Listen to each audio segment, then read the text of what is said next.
Bienvenue dans Gastronomiquement Vôtre, l'émission qui décortique le contenu de vos assiettes et les coulisses des restaurants. Le soleil est très présent cette semaine et l'on recherche la fraîcheur. Et cela peut passer par vos assiettes. Bienvenue dans le monde des crudités et leur assaisonnement. Cette semaine aussi, le gouvernement a donné les consignes pour le déconfinement des restaurants. Nous allons voir où ça bloque. Et j'ai eu la chance d'interviewer Abdel de la cabane normande. Nous allons découvrir ces sujets juste après Long Night de Jonathan Jeremiah. I'll make it through the long night. I'll make it through the long day. I'll make it through the long night. Like I do always. Oh, this soul rain has come to flood my soul. I'll make it always. If it wasn't for the storm cloud, if it wasn't for the pitch black sky, how else can we find them stars? Stars we need to steer by. Make it through the long night, make it through the long day. I'll make it always. Gonna ride it out, cruel, cruel sea, and rule the waves beating me. Ride it out and hold on. Somehow I'll make it through the long, long night. I'll make it through the long night. Make it through the long day. I'll make it through the long night, like I do always. So what, you got my plus side? So what, you wanna flood my soul? I'll make it always.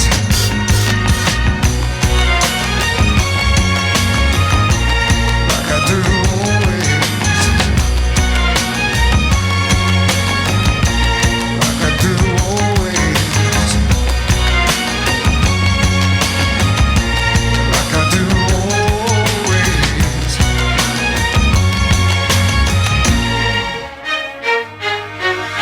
Maman, il fait trop chaud, j'ai pas faim. Ah, nos chères têtes blondes ont cet incroyable don pour dire tout haut ce que nous pensons tout bas. Comment persuader nos petits et grands d'avaler quelque chose ? Il faut tricher comme les industriels. Le secret, le sucre. Osez le sucré salé. Vos meilleurs alliés, les fruits. Cela vous choque ? Pourtant, vous n'êtes rarement surpris de trouver des raisins secs dans votre taboulé. Certains me diront qu'ils n'aiment pas ça. Qu'à cela ne tienne, trichons, remplaçons ces maudits raisins secs par des abricots, de la pomme, des raisins frais, etc. Restons sur nos classiques. Les carottes râpées.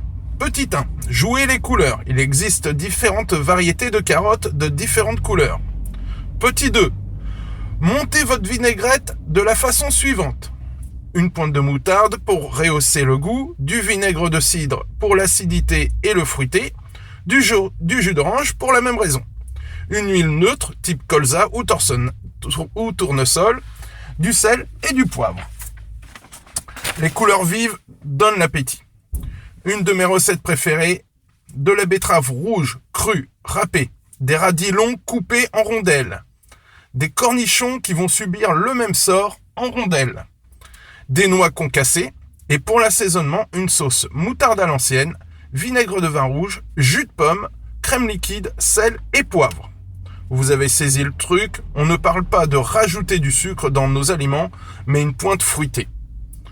Une composition rigolote, le soleil nous échauffe. Imaginons une salade piémontaise, mais version latino. On gardera quelques ingrédients de base. Pommes de terre cuites à l'eau, coupées en petits cubes. La tomate subira le même jugement, en petits dés. L'œuf dur, même chose. Et à la place du jambon blanc, on préférera du blanc de poulet poêlé, coupé en petits morceaux. Les cornichons seront remplacés par des morceaux de pastèque et des graines de grenade. Notre mayonnaise cédera sa place à un guacamole. Voilà une astuce pour varier vos repas. Prenez une recette de base, donnez-vous une thématique, variez les ingrédients pour atteindre votre objectif et le tour est joué. Votre chili con carne peut devenir normand, votre salade grecque, quant à elle, peut changer de nationalité et devenir marocaine. Vous avez saisi l'idée, par forte chaleur, pensez aux fruits, aux couleurs, à l'originalité. L'idée serait de manger à la terrasse sur la plage d'un bon restaurant. Oups, les consignes sont tombées. Et je vous propose de voir mon point de vue, pourquoi c'est compliqué, après Wide Awake de Parquet-Court sur Westrack Radio.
Ce n'est que mon point de vue.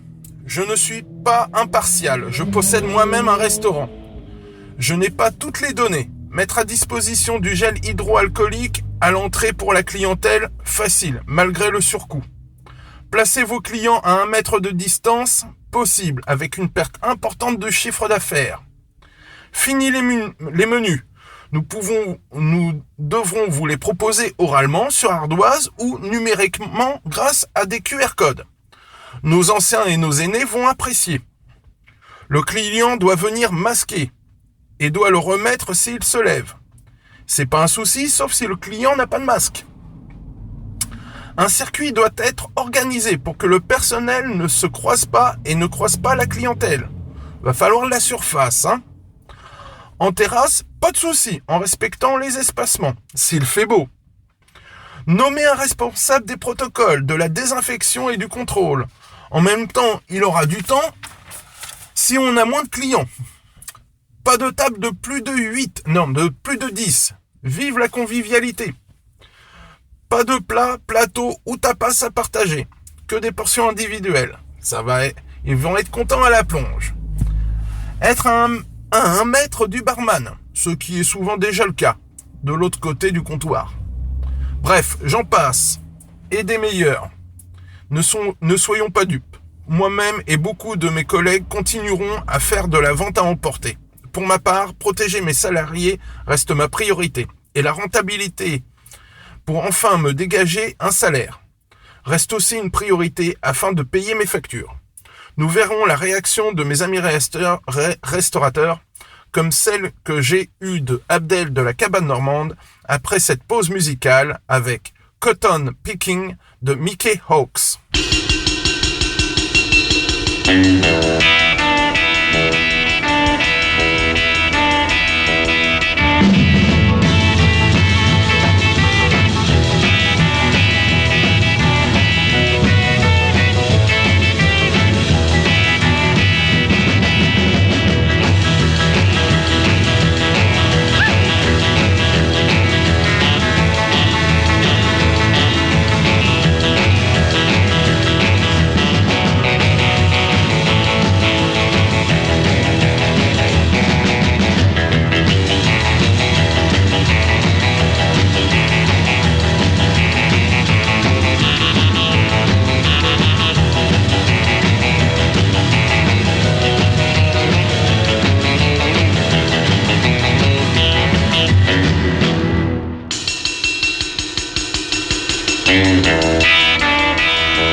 Réagiriez-vous face à ces contraintes ?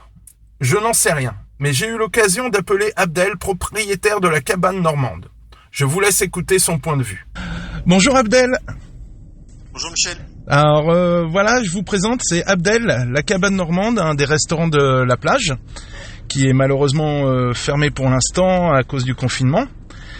Et voilà, je voulais vous parler d'Abdel parce que Abdel, il a fait avec des collègues à lui des plats pour les soignants. Il y a eu les pompiers, c'est ça ? Tout à fait, ouais. La poste. Ouais, le tri sélectif aussi, je crois, non ? Non, le centre de tri de la poste. On a les pompiers, les infirmières, les routiers. Et j'en passe. Et comment vous faites, comment vous trouvez la marchandise ? Parce que c'est pas gratuit tout ça. Non, c'est pas gratuit. Bon après, c'est vrai que c'est fait avec Kevin du Pattaya, avec certains d'autres confrères.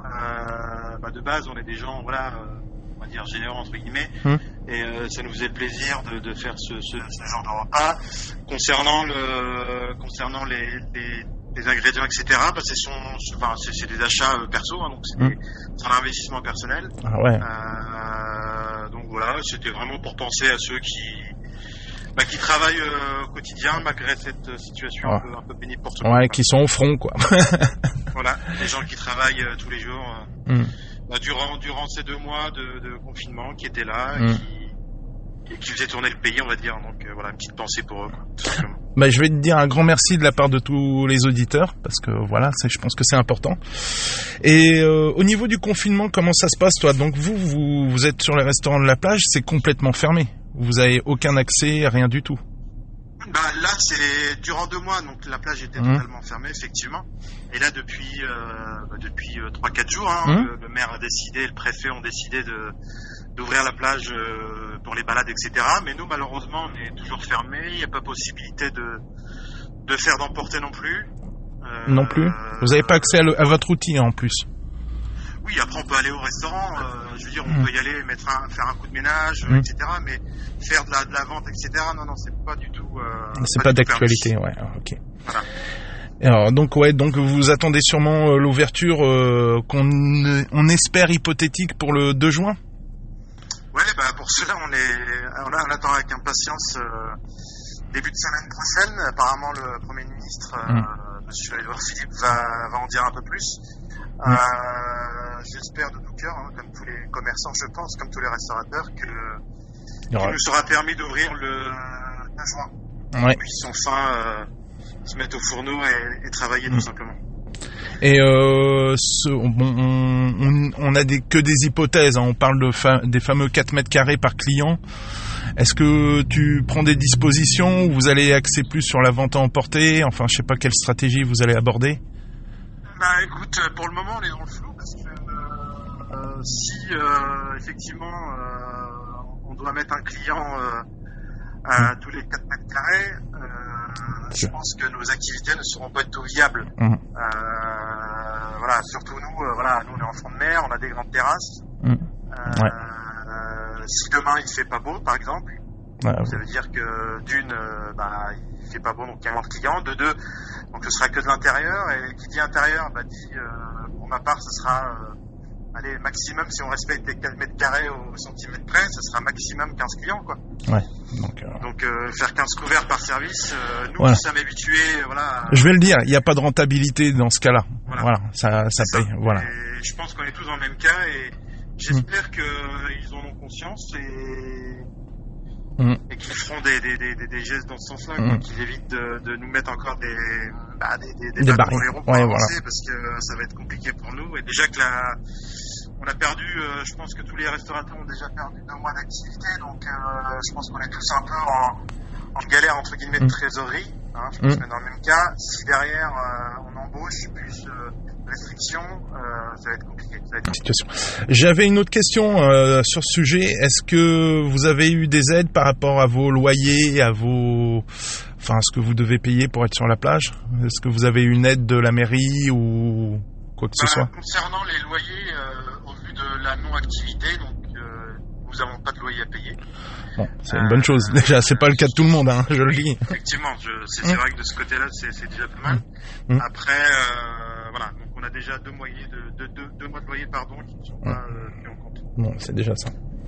Et projet d'ouverture, nouvelle carte, ou on reste un peu sur les mêmes bases, produits du terroir, je sais que toi t'es accro à ça. On garde un peu le même concept? Le concept reste le même, produits locaux, spécialité normande. Il y aura quelques nouveautés, que ce soit dans les entrées, dans les plats, mais 80% de la carte restera telle qu'elle était l'année dernière, vu que ça a bien marché. C'était une valeur sûre, hein. Voilà, exactement. Donc j'ai rajouté quelques touches de nouveautés pour faire découvrir quelques autres nouveautés, mais on va dire 80-90% de la carte reste la même. Donc merci Abdel. Donc rendez-vous à la cabane normande, on l'espère le 2 juin à la plage. Avec plaisir. Merci à vous, avec plaisir. Merci beaucoup d'avoir répondu à mes questions, c'est super gentil. Merci. Et quand tu veux, à la radio quand tu veux. Avec plaisir. Allez, salut. Voilà, l'émission est finie. Retrouvez le podcast sur west-track.com et Gastronomiquement Vôtre sur Facebook. On se quitte avec Pour les autres de HK et comme disait Joël Robuchon. Et bon appétit, bien sûr.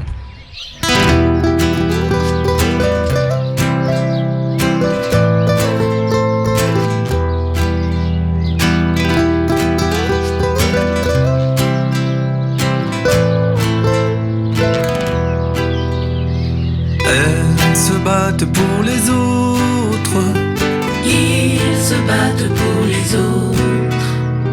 Elles se dévouent pour les autres, ils se dévouent pour les autres, pour leur honneur et pour le nôtre. Voilà enfin venu le jour où on les applaudit. Aux petits soins, aux grands secours, elles protègent la vie. Soigner les gens, petits ou grands, elles en ont fait le serment. Depuis 10 jours, depuis 1000 ans, depuis l'aube des temps.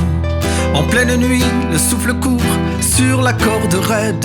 Elles s'oublient, elles accourent quand quelqu'un crie à l'aide.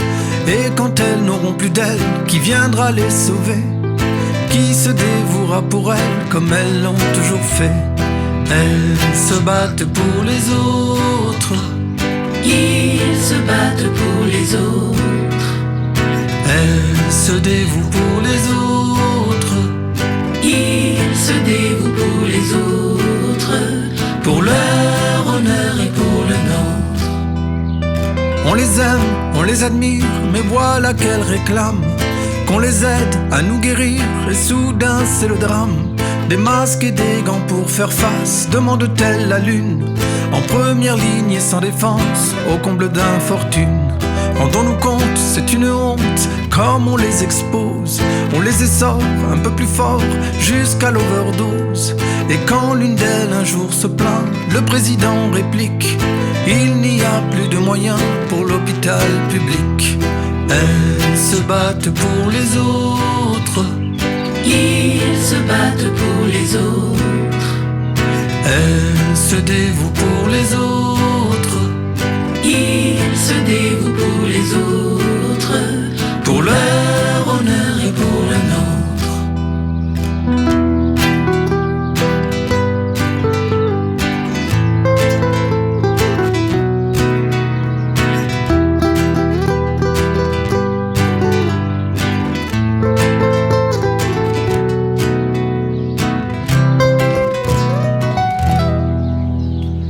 Il y aura un jour d'après, il y aura demain. On y sera, nous sommes prêts, et de nos propres mains nous bâtirons ce monde où règne l'entraide et le secours, où celles qui soignent et qui enseignent recevront chaque jour la protection qui leur est due, notre reconnaissance. Que leur vocation ne soit plus la cause de leur souffrance. Au crépuscule d'avril, qu'enfin les choses changent, que l'on ne mette plus en péril la santé de nos anges. Elles se battent pour les autres, Ils se battent pour les autres. elles se dévouent pour les autres, Ils se dévouent pour les autres. Pour leur honneur et pour le nôtre. Elles se dévouent pour les autres. Pour